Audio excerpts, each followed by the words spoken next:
Hello दोस्तों, स्वागत है आप लोगों का अली ऑनलाइन क्लासेस में। आज हम लोग ज्योग्राफी के क्लास 12 के पहले अध्याय को पढ़ने वाले हैं, जिसका नाम है जनसंख्या भारत।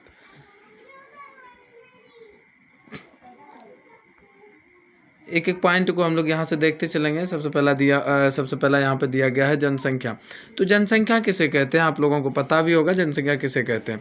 तो किसी क्षेत्र में रहने वाले लोगों की कुल संख्या को जनसंख्या कहते हैं। और 2011 की जनगणना के अनुसार भारत की जनसंख्या 121 करोड़ है।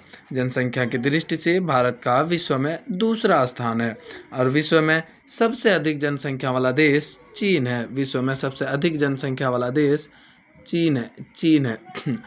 विश्व में सबसे कम जनसंख्या वाला देश वेटिकन सिटी है और भारत में सबसे अधिक जनसंख्या वाला राज्य उत्तर प्रदेश है। भारत में सबसे कम जनसंख्या वाला राज्य सिक्किम है। वही बात की जाए केंद्र शासित प्रदेशों में, तो सबसे अधिक जनसंख्या वाला केंद्र शासित प्रदेश दिल्ली है और सबसे कम जनसंख्या वाला केंद्र शासित प्रदेश लक्षद्वीप है। अगला यहाँ पर नया वाला बिंदु है, जिसको जनगणना किसे कहते हैं। तो एक निश्चित समय अंतराल पर किसी क्षेत्र में रहने वाले लोगों की संख्या की गिनती को जनगणना कहते हैं। और भारत में पहली जनगणना 1872 में हुई थी। किसके समय काल में हुई थी, यहाँ पे दिया हुआ नहीं है, तो आप लोगों को ध्यान रखना है कि ये जो पहली जनगणना हुई थी, पहली जनगणना लॉर्ड मेयो के काल में हुई थी। लॉर्ड मेयो के काल में हुई थी। और भारत में पहली संपूर्ण जनगणना 1881 ईस्वी में हुई थी। किसके समय काल में हुई थी, तो उस समय भारत के जो वायसराय थे उसका नाम लॉर्ड रिपन था। अगला वाला नया बिंदु है जनसंख्या घनत्व किसे कहते हैं। प्रत्येक वर्ग किलोमीटर क्षेत्र में रहने वाले लोगों की संख्या को जनसंख्या घनत्व कहते हैं, या कुल जनसंख्या और कुल क्षेत्रफल के अनुपात को जनसंख्या घनत्व कहते हैं। 2011 की जनगणना के अनुसार भारत का जनसंख्या घनत्व 382 व्यक्ति प्रति वर्ग किलोमीटर है और 1951 में भारत का जनसंख्या घनत्व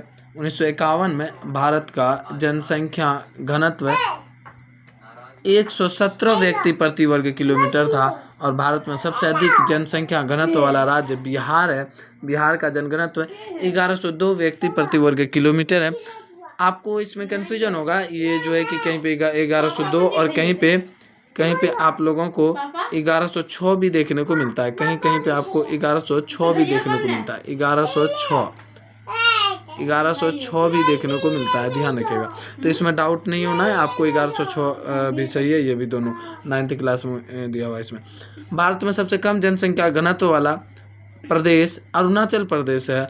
अरुणाचल प्रदेश का जनघनत्व केवल 17 व्यक्ति प्रति वर्ग किलोमीटर है। भारत में सबसे अधिक जनसंख्या घनत्व वाला केंद्र शासित प्रदेश दिल्ली है। कलम रहे तब चलेगा। जिसका जनघनत्व 11,297 व्यक्ति प्रति वर्ग किलोमीटर है। और भारत में सबसे कम जनसंख्या वाला केंद्र शासित प्रदेश जनसंख्या घनत्व वाला केंद्र शासित प्रदेश अंडमान निकोबार द्वीप समूह है, जहां का जनघनत्व मात्र 46 व्यक्ति प्रति वर्ग किलोमीटर है। अब यहाँ पे दो फार्मूला दिया हुआ है कि कायिक घनत्व बराबर क्या होता है, तो कुल जनसंख्या बटे निवल कृषित क्षेत्र, और कृषि घनत्व बराबर होता है कुल कृषि जनसंख्या बटे निवल कृषि क्षेत्र। आगे यहाँ पे जनसंख्या के वितरण को प्रभावित करने वाले कई कारक हैं, महत्वपूर्ण कारक है। सबसे पहला भौगोलिक कारक, आर्थिक कारक, सामाजिक कारक और राजनीतिक कारक। भौगोलिक कारक में से है जल की उपलब्धता, भू आकृति, जलवायु और मृदा। और जनसंख्या के वितरण को प्रभावित करने वाले आर्थिक कारक में नगरीकरण, औद्योगिकरण, खनिज आदि है। वही सामाजिक कारण, जनसंख्या के वितरण को प्रभावित करने वाले सामाजिक कारण में अशांति, खराब सामाजिक वातावरण, धार्मिक महत्व। राजनीतिक कारण में अस्थिर राजनीतिक स्थिति और खराब कानूनी व्यवस्था, ये प्रमुख है। अगला यहाँ पे पॉइंट में दिया हुआ है जनसंख्या वृद्धि किसे कहते हैं। दो समय बिंदुओं के बीच किसी क्षेत्र विशेष में रहने वाले लोगों की संख्या में परिवर्तन को जनसंख्या वृद्धि कहते हैं। जनसंख्या वृद्धि किसे कहते हैं, तो दो समय बिंदु के बीच यानी दो समय अंतराल के बीच किसी भी क्षेत्र में जब जनसंख्या में परिवर्तन होता है तो उसको हम लोग क्या कहते हैं, जनसंख्या की वृद्धि कहते हैं। और जनसंख्या वृद्धि को प्रतिशत में अभिव्यक्त किया जाता है। भारत की जनसंख्या का वार्षिक वृद्धि दर 1.64% है और भारत का जनसंख्या का दशकीय वृद्धि दर 17.64% है। दशकीय वृद्धि का कुछ निकालने का फार्मूला होता है, दशक वर्तमान वर्ष की जनसंख्या माइनस आधार वर्ष की जनसंख्या बटे आधार वर्ष की जनसंख्या गुणे 100। ये जनसंख्या वृद्धि की कुछ ट्रिक्स है निकालने की फार्मूला। आगे जनसंख्या वृद्धि की अवस्थाएं। जनसंख्या वृद्धि की 4 अवस्थाएं, प्रावस्था क, प्रावस्था ख, प्रावस्था ग और प्रावस्था घ। प्रावस्था क 1901 से 1921 की अवधि को भारत की जनसंख्या वृद्धि की रुद्ध अथवा स्थिर प्रावस्था कहा जाता है। इस अवधि में जन्म दर और मृत्यु दर दोनों ऊंचे थे। और प्रावस्था ख 1921 से लेकर के 1951 की अवधि को स्थिर वृद्धि के अवधि के रूप में माना जाता है। इस अवधि में जन्म दर उच्च और मृत्यु दर निम्न होने लगा था। और प्रावस्था ख 1951 से लेकर के 1981 को जनसंख्या विस्फोट की अवधि के रूप में जाना जाता है। इस अवधि में जन्म दर और मृत्यु दर दोनों निम्न हो गया। और प्रावस्था घ 1981 से वर्तमान तक की अवधि को घटती वृद्धि की अवधि कहा जाता है। इस अवधि में जन्म दर और मृत्यु दर दोनों निम्न है। नोट, विश्व विकास रिपोर्ट द्वारा यह प्रक्षेपित किया गया है कि 2025 ईस्वी तक भारत की जनसंख्या 135 करोड़ हो जाएगी, लेकिन वो फेल हो गया क्योंकि हमारी जनसंख्या 2025 में 144 करोड़ के लगभग हो गई है। यहीं देखा जाए तो भारत में किशोर अवस्था के किशोर यानी कि 10 से 19 वर्ष के आयु वर्ग के व्यक्ति को किशोर कहा जाता है। और 2011 की जनगणना के अनुसार किशोर की जनसंख्या कुल जनसंख्या का 20.9% है, जिसमें 57.7% किशोर और 47.3% किशोरियाँ हैं। यानी भारत में लड़कियों की संख्या बहुत कम है। आगे देखा जाए तो अगला टॉपिक यहाँ पे किशोर के समक्ष प्रमुख चुनौतियाँ। आखिर किशोर के समक्ष कौन कौन सी चुनौतियाँ हैं? तो सबसे पहला वाला चुनौती है जिसका नाम है पहला चुनौती है किशोर के समक्ष कौन सी चुनौतियाँ हैं? तो पहला बाल विवाह, निरक्षरता, विद्यालय विरत छात्र, पोषक की निम्न ग्राह्यता, किशोरी माता में उच्च मातृ मृत्यु दर और HIV एड्स के उच्च संक्रमण। कहाँ रहा बउआ? शारीरिक और मानसिक उपसंगता, औषध दुरुपयोग, मदिरा का सेवन।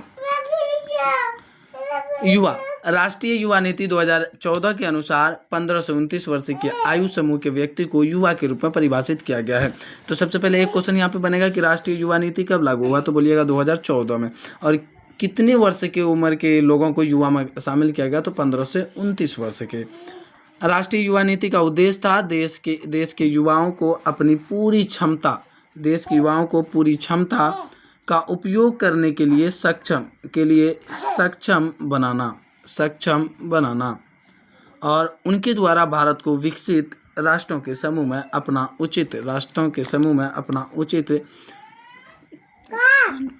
स्थान प्राप्त करने में सक्षम बना। भारत सरकार ने 2015 में कौशल विकास तथा उद्यमिता के लिए नीति बनाई थी। नया वाला टॉपिक आगे टॉपिक है अपना जनसंख्या संगठन। जनसंख्या संगठन से आप क्या समझते हैं? तो जनसंख्या भूगोल का वह भाग जिसमें आयु, लिंग, विश्लेषण, निवास का स्थान, मानव जातीय लक्षण, जनजाति, भाषा, धर्म, वैवाहिक स्थिति,